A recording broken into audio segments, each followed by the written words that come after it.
Actually guys, for some of you, maaaring may taong tumulong din sa inyo para magkaroon kayo ng freedom, para magkaroon kayo ng ganyang kalayaan. Yung iba sa inyo guys, may chance na mga ibang bansa mag-abroad, lalo na kung pinagdadasal nyo na makapag-abroad talaga kayo guys. Mga kapiksi, okay? So magandang senyales ito, magandang mensahe na yung iba sa inyo maaaring matuloy kung kayo ay nagbabalak na mag-abroad, mga kapiksi. And yung iba naman guys, kagaya nga ng sabi ko, if you are facing this toxic situation, makakalaya din kayo, magkakaroon din kayo ng freedom.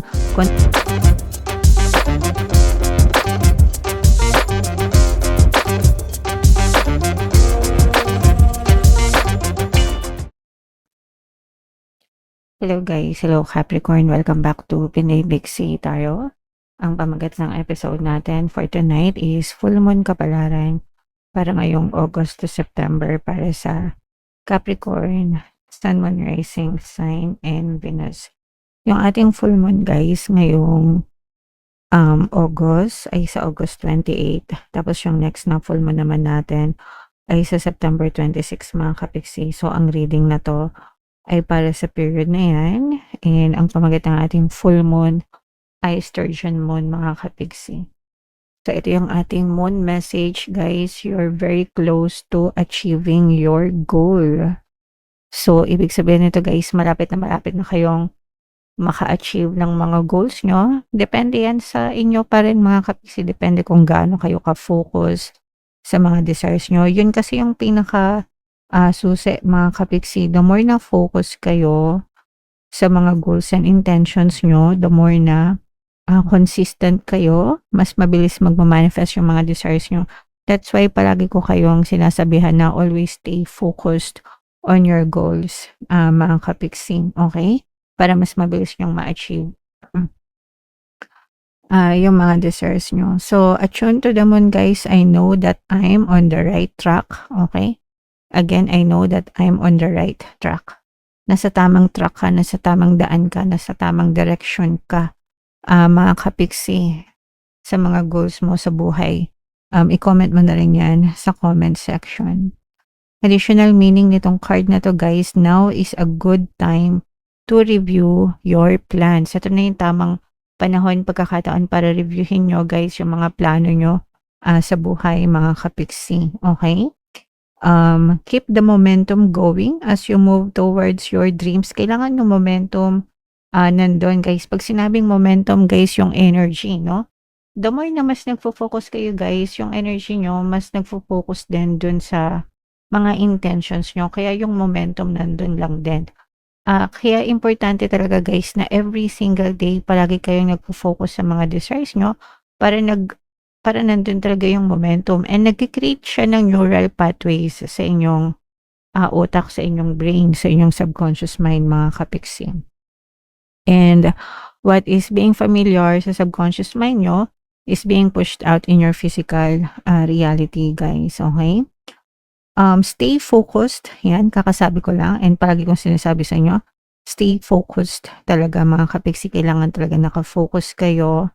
It's a good time to start a new project. So kung meron kayong mga project na gustong gawin mga kapiksi sa buhay nyo, ito na yung the best time para simulan nyo yan guys. Okay? Alright. So yan yung inyong moon message guys. Ito naman yung inyong love message or love advice, kung ano lang yung makaresonate sa inyo mga kapiksi. So, stay optimistic. Positive thinking and faith will bring romance into your life. So, pagdating sa love, guys, talagang dapat naman positive tayo para positive lang din yung palagi natin ma-experience sa buhay natin. So, when it comes to relationship, guys, mas maganda na nag-affirm kayo tungkol sa person nyo, nag-affirm kayo tungkol sa sarili nyo, and nag-affirm kayo tungkol sa relationship. So, ano ba yung mga sample? Syempre, pag sa specific person, dapat ang ina-affirm nyo, mahal na mahal ako ng person ko, loyal siya sa akin, ako lang, wala nang iba, ako lang palagi niyang iniisip, ako lang palagi niyang iniibig, di ba? So, dapat may ganun kayong klaseng assumption sa person nyo. Sa sarili nyo naman, dapat nag-affirm din kayo sa sarili nyo.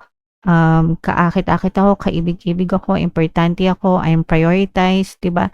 I am loved, I am lovable. So, yung mga ganun klaseng concept. And then, pagdating naman sa relationship, dapat maganda din yung perception nyo about relationship. So, dapat ang sinasabi nyo sa relationship, palagi akong harmonious yung relationship namin, sweet kami sa isa't isa, peaceful ang relasyon namin, nagkakaayos kami, maayos yung communication namin, yung ganon, di ba? So, dapat guys, sa simula pa lang ng relationship, ina-affirm nyo na yon, and dapat palaging sa ganon nakafocus yung attention nyo. Now, if currently in a relationship na kayo guys, kung hindi pa kayo nag-affirm, mag-affirm na kayo ngayon. Sanayin nyo na para talaga maging harmonious yung relationship nyo. And kung hindi naman kayo marunong mag-affirm guys, marami tayong relationship subliminals dito sa ating channel. So, pakinggan nyo lang yon, and makakatulong yon para sa inyo, mga kapiksi. Okay? Alright. So, comment down below if naka-resonate kayo dyan, guys. So, shuffle natin to. Hanapin natin yung energy ng moon at saka yung energy ng Capricorn, guys. Habang sinushuffle ko to, panoorin nyo muna yung video natin regarding sa ating paano mag-manifest ng abundance video course. Kapiksi, sawa ka na ba sa mga struggles at hirap sa buhay mo? Masipag ka ba at masikap sa buhay ngunit hindi ka pa rin umaasenso? Ilang beses ka na bang nag-attempt mag-negosyo at mag-invest pero palagi ka pa rin nalulugi? Sa pagkakataon na ito ay maaaring may subconscious beliefs ka na nagiging balakid sa iyong pag-unlad at pagyaman. Introducing, paano mag-manifest ng abundance video course. Dito ay matututunan mong ma-overcome ang mga balakid mo para tuluyan ka ng umunlad, umasenso, sumagana, maging matagumpay, successful at maswerte sa iyong kabuhayan, pera, trabaho, negosyo, salapi at kaperahan ng bonggang-bongga. Dali, mag-send na ng email sa pinoypixie@gmail.com at simulan na ang iyong pagyaman ngayon.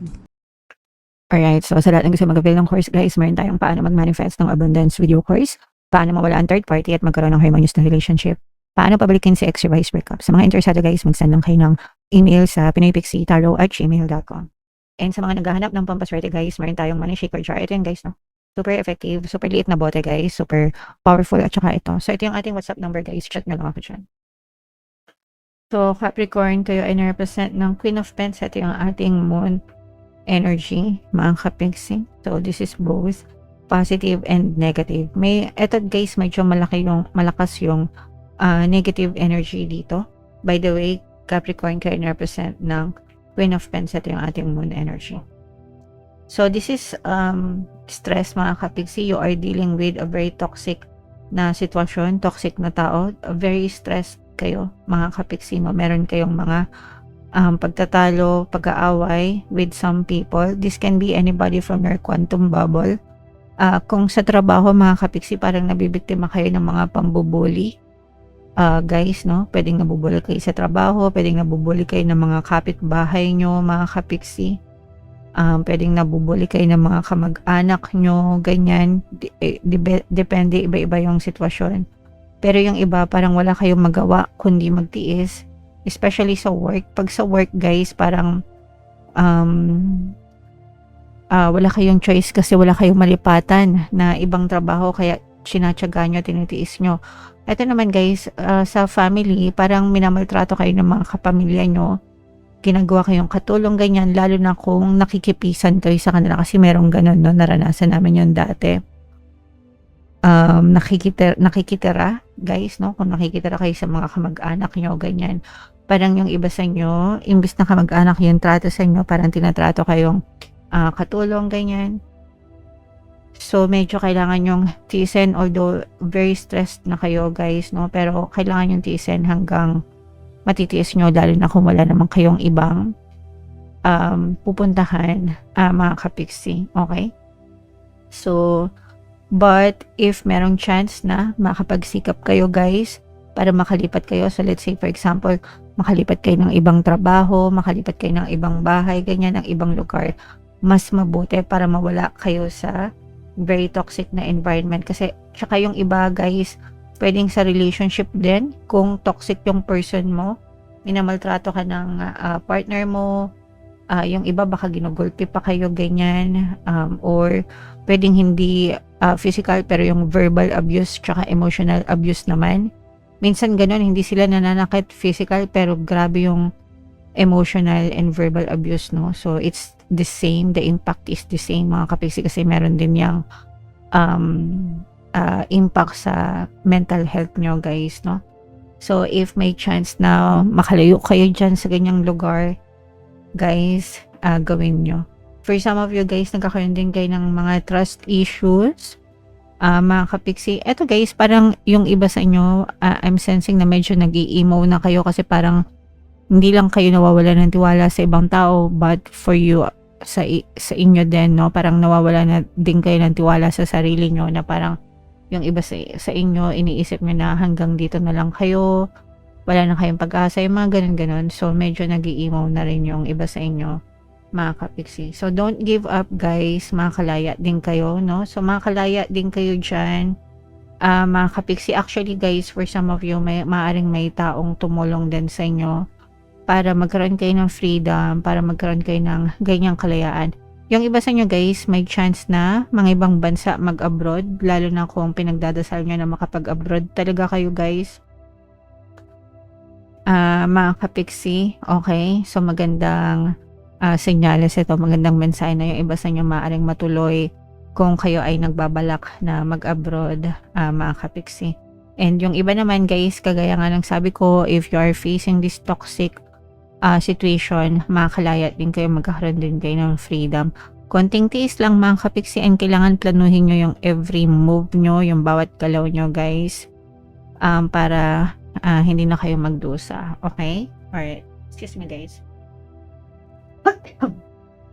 Sorry, medyo tungutin na lang muna natin.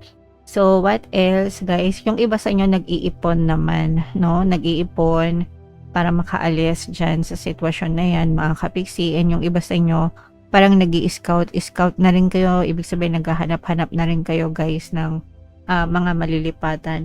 Yung iba sa inyo, guys, pagdating naman sa pagkakakitaan, no? Parang you're trying everything. Lahat ng makita mo online, lahat ng ma-research mo, sinusubukan mo para malaman mo kung gagana ba ito, kung kikita ka ba dyan, guys. And okay lang yan, mga kapiksi. Basta iwasan nyo, guys, yung mga nagbabayad, no? Kasi kung legit yung mga trabaho, guys, hindi nyo kailangan magbayad. Kapag kayo ay pinagbayad ng kahit ano, let's say, sasabihin, makakapag-work ka, pero kailangan mo mag-register, bogus, scam yan. You don't have to pay for a work or for a job, mga kapiksi. Okay? Alright. So, yeah. Maaari kayong may makitang mga trabaho then na para sa inyo talaga. And yung iba sa inyo, guys, meron talaga kayong pinag-iipunan. Probably, ito ang relocation nyo, no? Kasi yung iba talaga balak na lumipat ng trabaho, lumipat ng bahay. So, pinag-iipunan nyo yan. And may mga taong tutulong sa inyo, guys. You have a very supportive set of friends and families din na handang tumulong sa inyo. So, itong mga tulong na to, guys, galing din ito kay Universe. Kaya importante talaga na nagdadasal kayo kay Universe or to our Divine Creator, God, Lord, above, guys, no? Para talagang ipagkaloob sa inyo yung mga tulong na pinagdadasal nyo, mga kapiksi. Alright? Okay, so, yeah. Comment down below. Medyo negative. Malakas yung energy ng negative. Pero ganun talaga, guys. Sometimes nega, sometimes hindi. And hindi naman lahat mag-resonate. So, kung ano lang yung makaresonate sa inyo, guys, take that message. For more tarot readings, guys, ito yung playlist nyo. Ito naman yung ating success stories ng paano mag-manifest ng abundance video course. Panoorin nyo itong video natin, guys, about money shaker jars. Thank you for liking, sharing, and subscribing. See you next time, guys. I love you all. Have a nice day. Bye-bye.